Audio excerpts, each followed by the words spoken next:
Excuse me? I misunderstood? Are you hearing this? The audacity. Yes. Let me see if I got this correct. I purchased a stick from your website and you know what? You tell me what this product is called. A walking stick. That's right, a walking stick. And let me ask, what is the subject of a walking stick? Oh, you don't understand? I don't understand. Well, let me break it down for you. The subject is the stick, and the word walking is a present participle used as an adjective to describe the action of the stick. Thank you. I've had this walking stick for 12 hours, and I have not seen it take a single step. Not a single Who step. ever heard of a walking stick that doesn't even walk? I need to know what you're gonna do about this to make it right, and I want you to call me back. Yeah. Yeah! Oh, it's a falling stick now. Now, fine, falling stick. You want to go to brunch? Yeah. All right.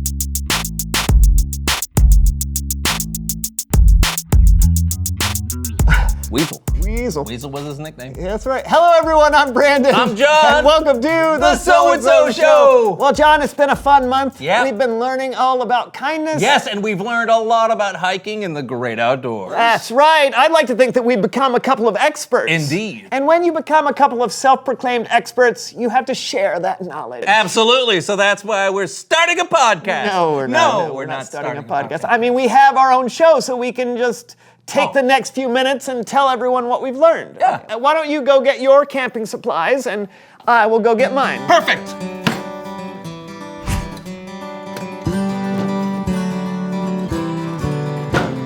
Welcome to the Ultimate Camping Guide with Brandon and John. Looking good, What buddy. are you wearing? Only the best. You're in a tuxedo. Yeah, with designer hiking boots. I don't know about that. Why don't you show the rest of us in here what you brought in your camping starter kit? Starter set? Yeah, I assume you have more than just that. No, and what are you talking about? You're wearing a tuxedo and hiking boots. Designer hiking boots. Whatever. And that's not all I have. Okay. Well, it looks like I'm gonna have to take this over. So, when you're camping, it's important to travel light. For shelter, I have my lightweight tent. There we go. I have a sleeping bag packed as tight as possible to not take up too much space. Let's see, I have waterproof matches, a water bottle, and water filter. You don't want to be carrying a lot of water with you, so you'll want to filter some along the way. Oh, I carry all of my water with me. What? That's going to really weigh you down. Not really. Just let me handle this, all right. Hey, the best part of camping is unplugging. And there's a good chance that you'll be out of cell range, so you want to make sure that you have a good map and a compass. Yeah, I'm not so sure you should be the one claiming to be an expert because there's an app for that. John, just trust me on this one, all right? Of course. All right, you need a small thing of toiletries, biodegradable TP if you don't want to use leaves, and a small shovel. Wait. What is that for? You know, for... No. Yeah, of course. Okay. Yeah, fine. Okay, so finally, your food. Yeah, I only take fresh vegetables and meat to grill. Well, you're not going to be able to keep that cold. I'm sure there's a way to do that. I think what you're talking about is car camping. I guess that's okay. Car camping counts. When you're car camping, you can take a few extra things. So, John... Hey there, yeah. Oh, no, go ahead and back it down the driveway, Earl. What is that? Oh, you'll see. There she is, huh? John, that is not camping. Well, we'll let the people decide. Now, just outside, we have our 35-foot Dreamliner Class A motorhome. You won't have to worry about finding water because you can carry it in your 80-gallon freshwater tank. 80 gallons? That doesn't include the 300 gallons of water that are in the hot tub. Hot tub? Yes. Oh, man. You're gonna need to relax after you hike. You can stretch or cool off in a creek. Well, sure, but you can also cool off with your top-of-the-line dual air conditioning units and then sit down and watch a movie on your 75-inch ultra-high-def TV screen. Or just look at the birds, or the stars, or read a book by firelight. I don't go camping not to have all the comforts of home. I go camping to treat myself. But that's not camping. You're just moving a luxury hotel near the woods. Camping in an RV is the only way to go camping. It is not. I'm not pooping in the woods. It's a natural human function. There is nothing natural about that. You know, Shovels? I don't even think you like camping. Yes, I do. I just think camping is different than you do. I can't anymore. It's Bible story time. Oh, yeah? Oh, yeah.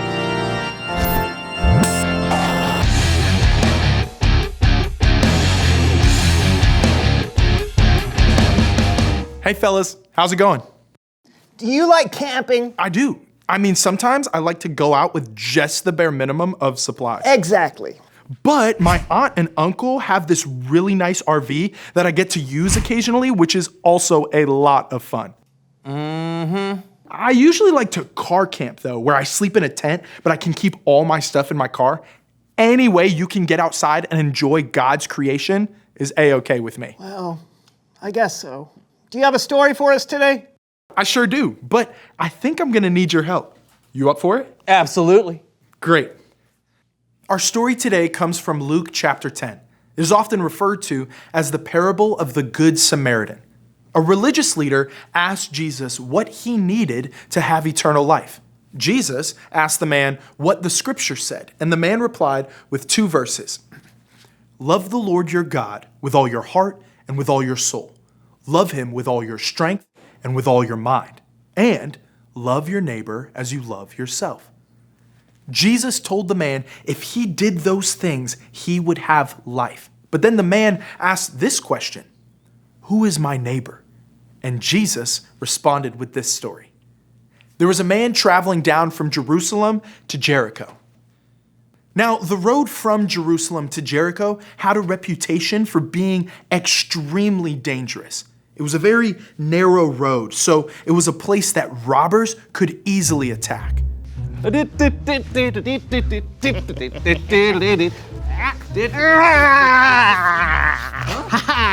Give me all your money. Wait. What? We're gonna do this the hard way, huh? Yeah. Oh! Yeah. Ah! Yeah. Yeah. Ow! Ow! You haven't had enough yet?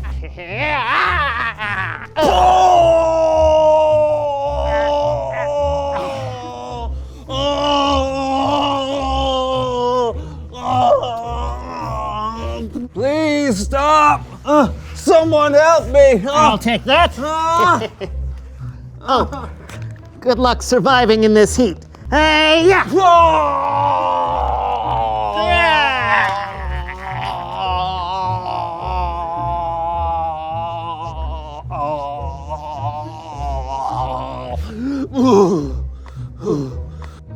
Oh, somebody! I'm going to die! Robbers had come and stolen from the man and beat him up and left him to die. But then a priest came walking by. Someone that was a religious leader and knew the scriptures about helping those who were suffering. Surely he would do the right thing. Well, let's see. Yeah. Stop making that horrible noise.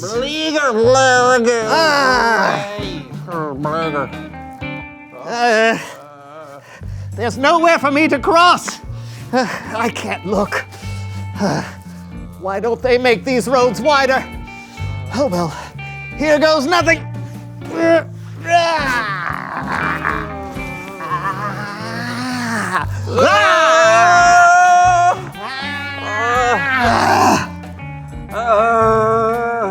Gross. know if it was quite that dramatic, but in the story, the priest did not help the man. But up next was a Levite. He probably knew a lot of the scriptures. The priest didn't help, but surely the Levite would.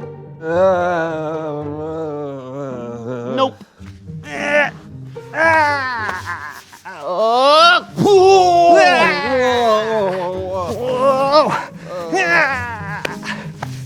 Nope. Jesus then told of a final person, a Samaritan.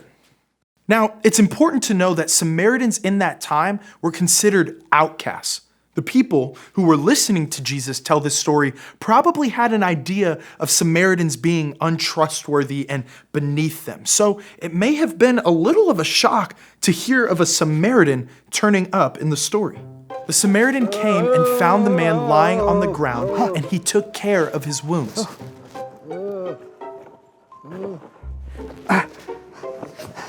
Here you go, friend.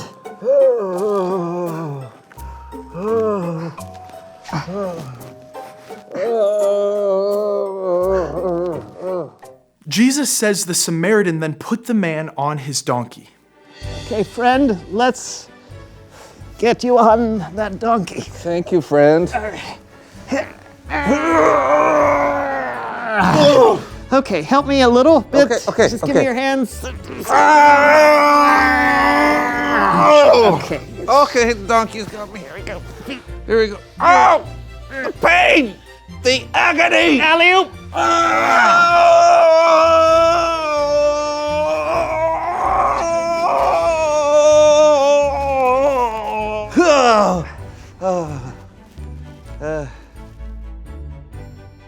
Come along, donkey.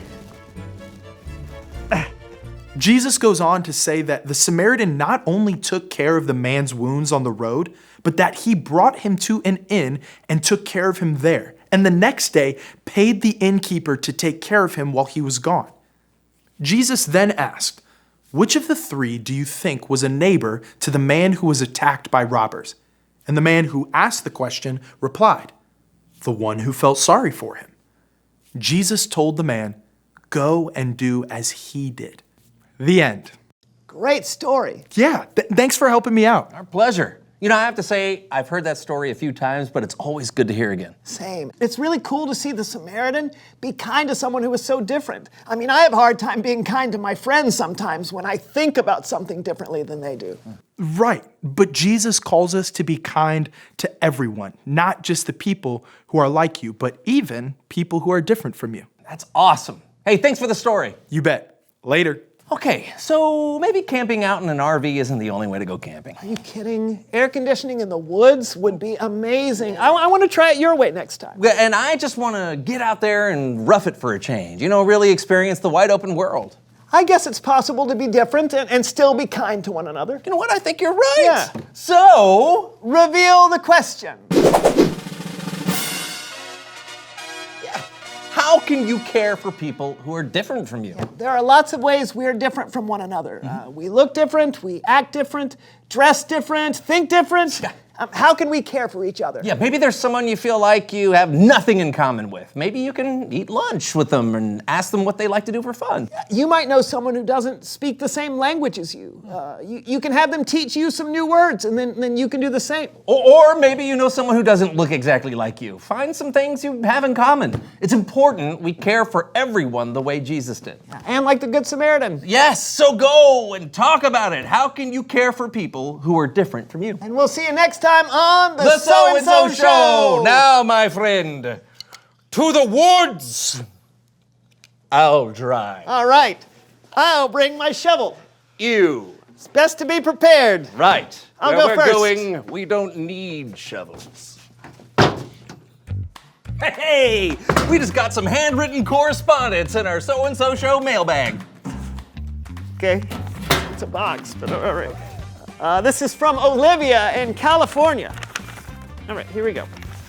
Awesome. California. What does Olivia have to say? Dear John and Brandon, I watch your shows all the time. Aw. And I have your devotional. Oh, cool. When you read this letter, can you read it on the so-and-so show? don't know. I'm We'll sorry, think we about it. can't. Yeah. I don't know. If you already made one for the week, please read it the next week. Okay. I would love that. By the way, my name is Olivia. Also, I love the Bible stories. Thanks, your friend, Olivia. All right. All right. Thanks, Olivia. Thanks for the letter. If we can read it on the show, we will. But Yeah. I don't know if we're going to have time. Yeah. Maybe during the credits? Yeah, maybe we can work that in next week. Next week? Okay. So tune in next week to see Olivia's letter.